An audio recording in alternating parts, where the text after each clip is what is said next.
All right, so today's video, we are watching a Masters 5 DPS on PC. Oh, this will be interesting. Playing Sojourn and Ashe on Numbani. And they say, hi there, I recently hit Masters and I don't think I deserve it, and I think my playstyle isn't Masters level. I'm a solo queue Ashe player. In this game, I decided to try playing Sojourn. I think I did good for most of the game as Sojourn, given the fact I don't play her. I had some questionable ults and some bad positioning moments which caused to die. I went 49 and 12, 18,500 damage. I never play Sojourn, but I think I did really good for this game other than my positioning. Well, one thing I've learned so far in this paragraph is you have never played Sojourn, for the most part. I know I messed up sometimes, but still won, and our tank kept blaming me and told everyone to avoid me. I don't think we deserve the win, so I don't really know what to switch up with my playstyle. I main Ashe and really don't know how to play anything other than Ashe, Sombra, and Tracer. Tips would be appreciated. Okay, so you don't play Sojourn, and you're gonna play Sojourn. All right, let's see how this goes. So they said that they don't play a lot of Sojourn, although, I mean, listen, if you play Ashe, you'll probably be fine on Sojourn. Like, but you can be more aggressive. And I know how to emo, that's a good sign. This is a Masters game, by the way. So we'll see. You have the right idea taking the high ground angle. This is totally fine. Good start. Gotta stay on your toes, soldier. Appreciate it. Put your, yep, great Vortex that isolates Diana. Might get pulled. Good first point. I mean, you played this. You played that pretty well. He says it's an ego VOD. I mean, they said they had, what, 12 deaths? It could be, because if they have a Mercy, they might get rezzed a lot, but let me kind of explain something. And then this is I guess this is a good time to pause and talk about this. Even if you have a game where you go 50 and 2, you can still learn from those games. Like, you can go 50 and 2 and still have, like, a bad positional game. Like, you just happen to get away with stuff you shouldn't get away with. Do you get what I'm saying? Like, so, I think it's one of those things of, like, Thanks. even if, like, you're playing well, there's stuff you can work on. And sometimes it's good to recognize that, you know? Because, like, if you have a really good score line every game, but you're not climbing over, like, a long period of time, it could be more than just, like, oh, your teammates all suck and then you're just the best ever, right? You know what I mean? Like, it could be, like, your teammates may not be playing as well, and you're playing well, but there's things that you can certainly fix and adjust every game. And that's where you shift your win percentage from 51% to 52, and now you're climbing, right? So. Still charging up. Yeah, they say they don't think they deserve to be in this range. Which I don't get that vibe just yet. Movement seems good. The aim seems very solid. Like, I don't see anything here specifically, but we'll see.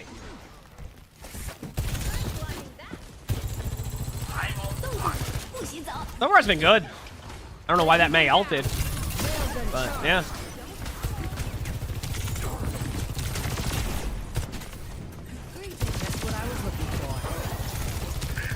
I mean, I'll be real with you. I don't really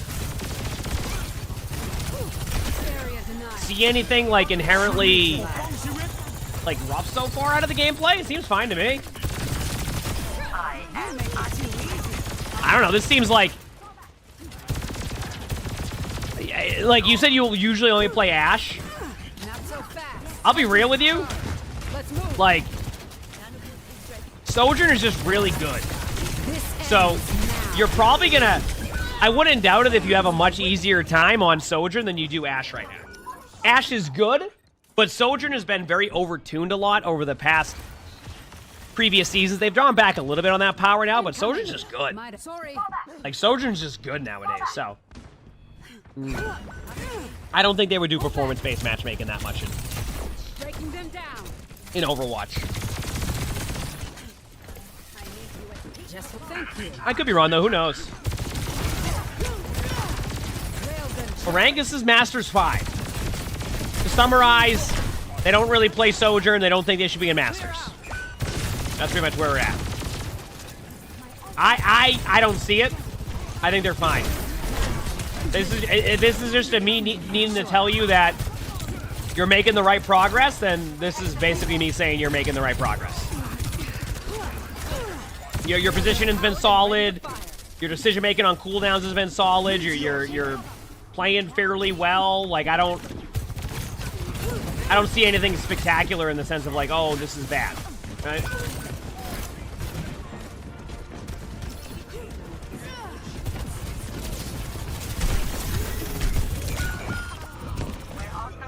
Yeah, I mean, you're getting aggressive there because you saw an opportunity. If you want me to get like, if you want me to like really hammer at this VOD a little bit, play further back in that type of situation because there's no guarantee that you're going to win the team fight.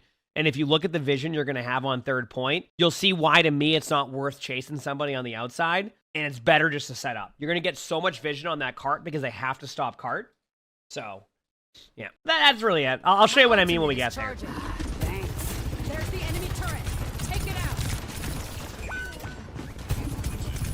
It's probably not. It's probably not him. To that question. You can make your name whatever in Overwatch. Yeah, I mean everything's fine. Your teammates got rolled a couple team fights in a row. Everything is pretty chill so far. I mean, there's nothing extravagant. I like even here taking the high ground where your Junkrat's going could be tough if the Doom's up there. So when the Doom's not up there, you can go there, but like you don't necessarily need it. Also, I don't think that doesn't damage to the floor if I'm correct, right? I don't think it does. I like the idea, but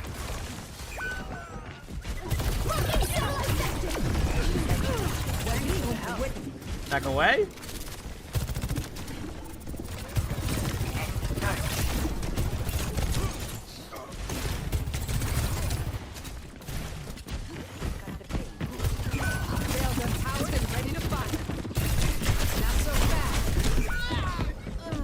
Yeah, I mean, like right now, is this the part where you're like, oh,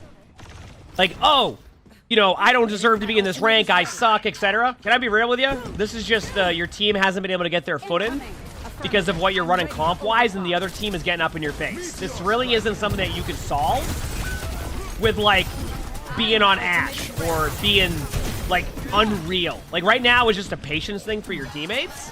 That's the only thing that's happening right now. Is just your teammates need to recognize that the other team is all in on you a lot, and you all need to work together a little bit more. I don't mind this ultimate. If you're saying that's a bad ultimate, it wasn't a bad ultimate at the time. It looks worse because your team rolled, but it actually was a good ult. Your teammates needed some type of, like, aggressive play. So, yeah.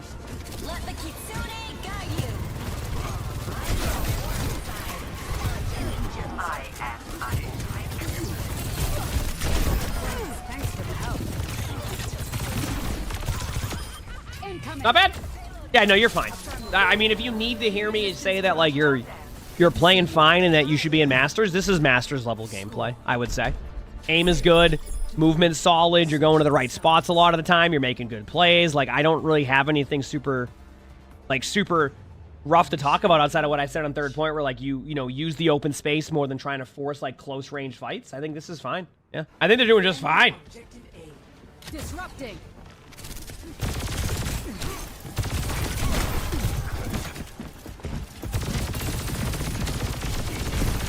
A little bit too aggro here.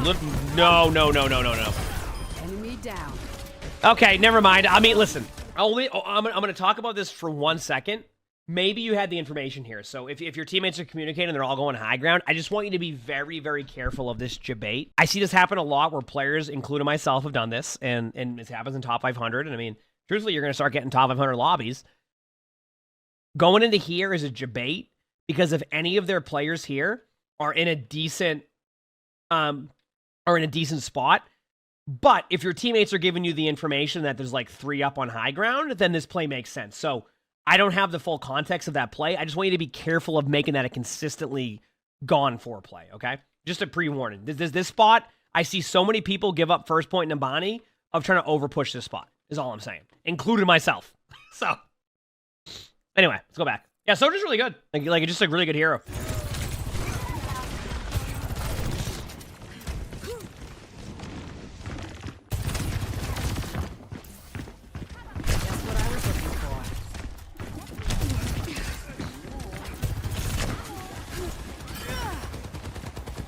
Not bad. Not so fast. Now, it's funny because now I'm going to say good job there. But let me say, now chat, why am I saying good job there for that one? Because this is why I want to show you how each situation is going to play differently. The reason why that play makes much more sense is because you saw everybody over here move to the point, which means you know you only have to worry about one person here. This now makes more sense, right? An isolated 1v1 with an HP advantage over a soldier, you're probably going to win that. It makes more sense, right? That's why it works here, is because everybody is now pushed to the point. But at the beginning of the game, that's where I want to be a little bit wary of that, right? So that was a good play this time by you, where I'm okay with that. They ended up both working out, but I'm just trying to showcase you the difference of, like, people always ask me, like, decision-making, like, should I do this? And sometimes I say it's not as simple as saying you should do this because it's very situational. And this is one of those examples of you do the same thing twice. One of them I would ear on, like, I don't know if that's a word. Like, you know, be a little bit more cautious in doing that play. And then this one, I'm like, that's great. You knew they couldn't get to you. No one can really follow up. And if they do follow up, it pulls one of them off of point.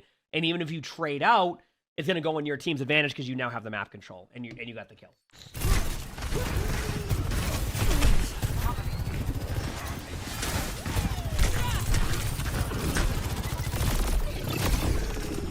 Works out, get aggressive. Yep. Area denial. Oh, you talking about launch sojourn? Incoming. Well, launch sojourn was a problem because in top 500, Sojourn would dominate lobbies, but then in, like, let's say bronze, Sojourn wasn't really winning, so they kept buffing Sojourn to make Sojourn good. Thanks. Which in hindsight goes back to that hero ban discussion where they do, like, in obviously like rivals where, like, if you're in a certain rank, there's bans and then there isn't elsewhere, so.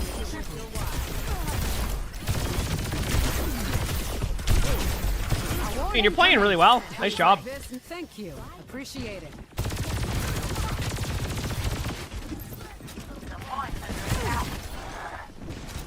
Area denial. Meteor strike. The enemy's got a turret. What he hopes to win. Wait for it.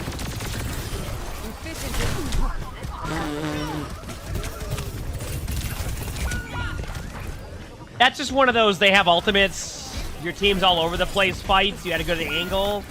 I don't think anything is inherently wrong with that one. Maybe try to find a better angle, but I think overall, like, you're fine. I mean, even that was just sometimes when teams have ultimates, they just win fights, and there's nothing you can do about it. So, Press, thanks for the British present. Thank you, appreciate it. You're probably gonna lose the fight, so just back up.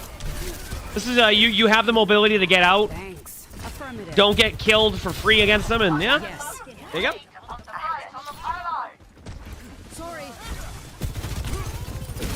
Railgun powered Yep. and ready to fire. There's the enemy turret. Take it out. Enemy turret destroyed. Breaking them down. I will fix it.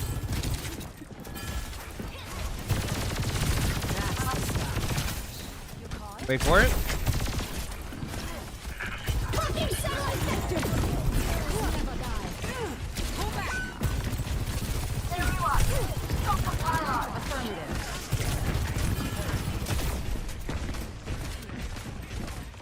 All right, just chilling. Yeah, I mean, like I said, like, real talk, you definitely can be in Masters. Like you mentioned, like you feel like you shouldn't be there. You're fine. You're fine. Your aim's fine. Your movement's been fine. Your reactions to things are fine. You're paying attention to the game. You're not having too much downtime. Like, I think you've been fine. That's two. Speculating. Incoming. Hello. I'll make it with your wild. Yeah. Efficient design at work. Enemy turret. This is a problem.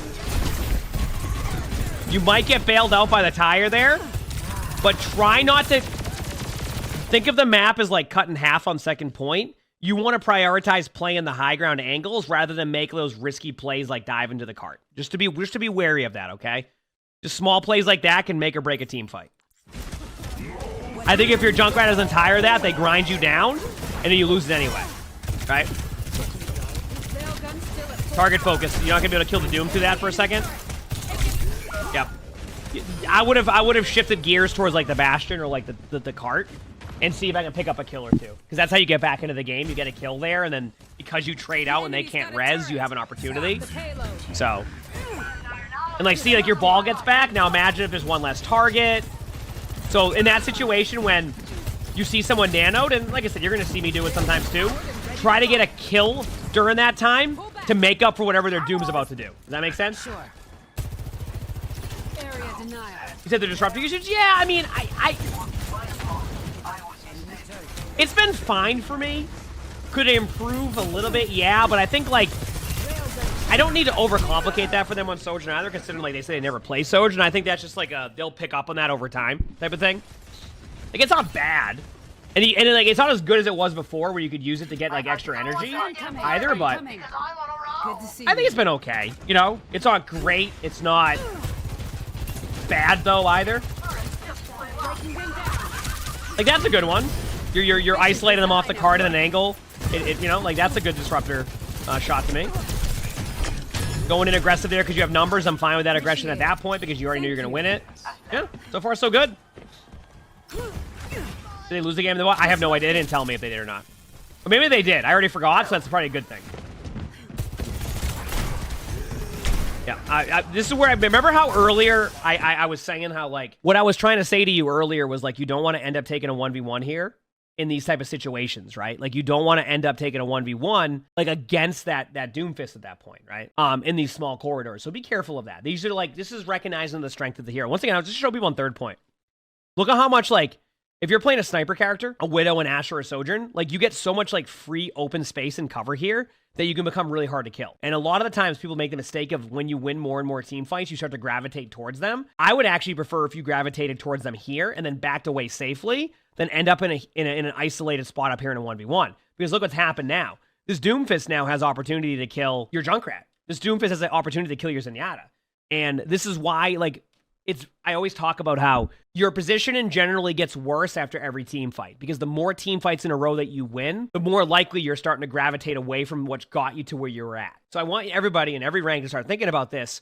After a team fight is won, reset your position into an advantageous spot rather than gradually pushing into these spots. Does this make sense to what I'm saying? That is how you get better at Overwatch 2, is always reset yourself to a good spot after each team fight. It becomes very easy, whether you're in bronze, all the way to top 500, to champion, to heck, even sometimes in like high level play, you start to gravitate a little bit closer away from what was working for you, and you need to have that reset timer. Now, you could reset your position into more an aggressive place, right? Like, an example is, you win the team fight, this is an aggressive peak, right?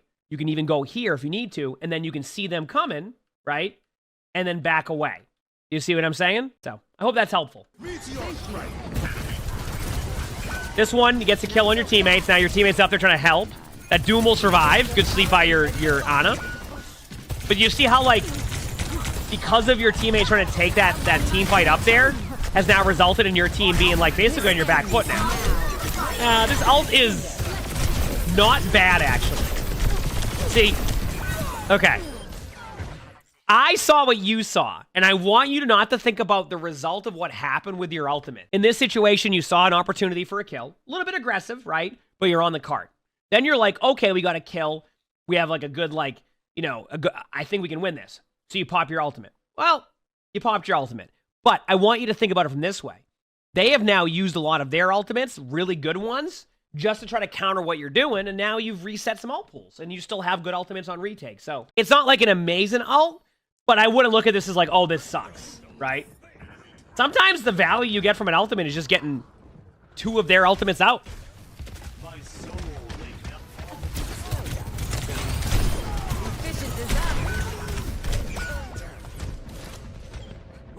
That was, okay, now you went there for too long. Do you see? That was rough. I'll have to find a better Remember, plate the good position at this point. Like the timing is in your favor, and you want to get that clock to 0. If you get the clock to 0, it guarantees at the very worst a draw, which means you don't lose that SAR. So in that situation, you're better off just being like, okay, we're gonna slow it down. You don't need to go. Okay. Listen, this last minute by you kind of this reminds me of just like the timer has hit, and now you're starting to go, oh no, what do we do? What do we do? What do we do? What do I do? What do I do? What do I do? What do I do? What do I do? What do I do? Right? So what you need to do in this situation to fix this is like you need to stop trying to force the issue. You said the nerves. I mean, it could be anything like that. Like you just need to stop trying to force the issue, right? Like look at the time. You had a minute when you went in and fed here. There was about a minute on the clock. All you needed to do was sit back, pepper them, force out their ultimates, play it safe. Instead, you feed. Okay, then you still have an opportunity to come back and make a play. You're blocked off by a Torb turret. So rather than go, well, I can't get through this doorway, I'm going to go back very quickly, use my mobility, end up here. You try to run to the cart. Well, why are you trying to run to the cart? Well, let's talk about it. You shouldn't, because your Zenyatta ulted. If your Zenyatta's going to touch the cart, why are you worrying about the cart? Because that's what you did. That's where you need to clean up your gameplay. This does not mean you shouldn't be in Masters. This just means you need to clean up your gameplay. And this is what happens generally when you get to these ranks, is then that decision making is where you need, it starts to catch up a little bit, and you need to start working on that.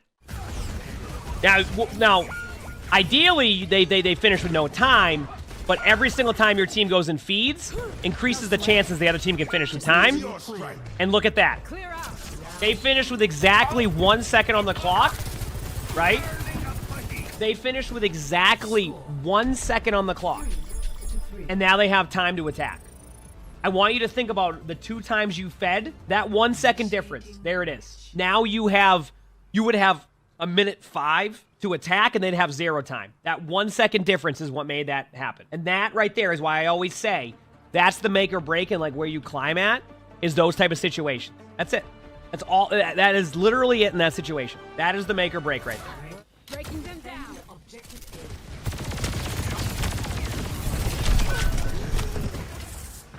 It's thanks to the 8 months of the finish run. Thank you. Appreciate it. With 8 months.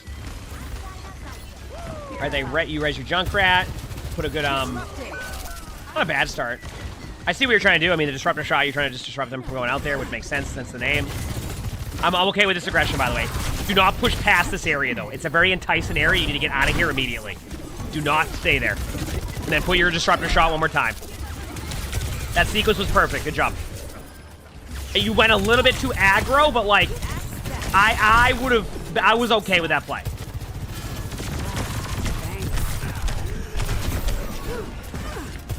You almost got you baited there. Make sure to thank your Mercy, because that was close. Coming through.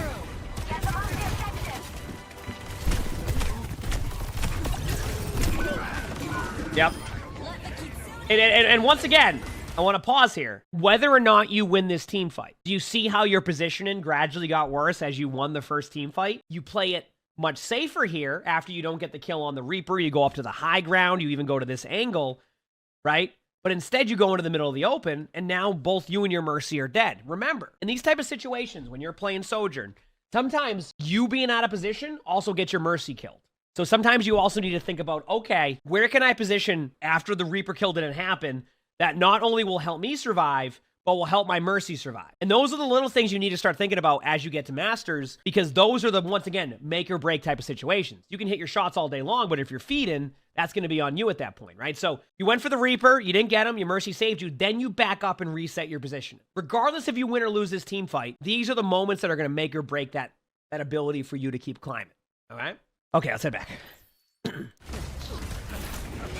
Looks like your teammates are your team should win that, actually. But they did get the percentage. So Sorry, my ultimate is charging. I think you win that. His mom got all on point with a Kiriko. Lucio might be able to touch, but yeah, so. But they still got a percentage, which means that the other team can win. So, you see what I'm saying?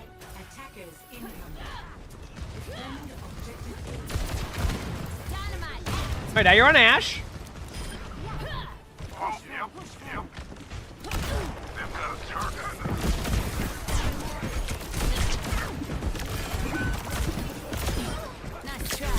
Position in. Too aggressive. So I'm trying to force the issue. You know you're clearly capable of hitting your shots and you're good on these sniper heroes. Do not give them free kills. Now, your team may win the team fight, but why even do that at that point? You probably can get the kill the same way or drive them back in an advantageous spot. And there you go, your team wins. But, let's go back to what I said. This could have been a lot easier. You could have just got to the point where this game was just over in general and you just win before they even cap the game. But to go back to what you said, like, for me, I think you just need to work on your decision making. I kind of explained that as we went with, like, your positioning, when it's good to be aggressive, when it's not to be aggressive. And that's going to take a little bit of time. You might have a little bit of struggle with that in Masters at first. But let's not get in the mindset of you don't deserve you should be in you don't think you should be in Masters. Your mechanics are definitely good enough for Masters, in my opinion. You're fine. Clean up the rest of the play, and then you'll start to climb more steadily. But you're in Masters. You did fine. So I would get out of that mindset. You did a good job. Now it's about cleaning up the things that we talked about. You clean that up. You clean up all the little things. Next thing you know, you're in GM. So you got this. You absolutely got this. If you like this video, make sure to hit the like button. Subscribe to all 3 YouTubes if you haven't. Leave a comment. All of that helps. If you want to submit your own Spectating, look in the description below. That's where my Discord is. We also record these live on stream. You can see, well, we have we stream on Twitch and YouTube, so stop by if you haven't. With that being said, I hope you all have an amazing day/night.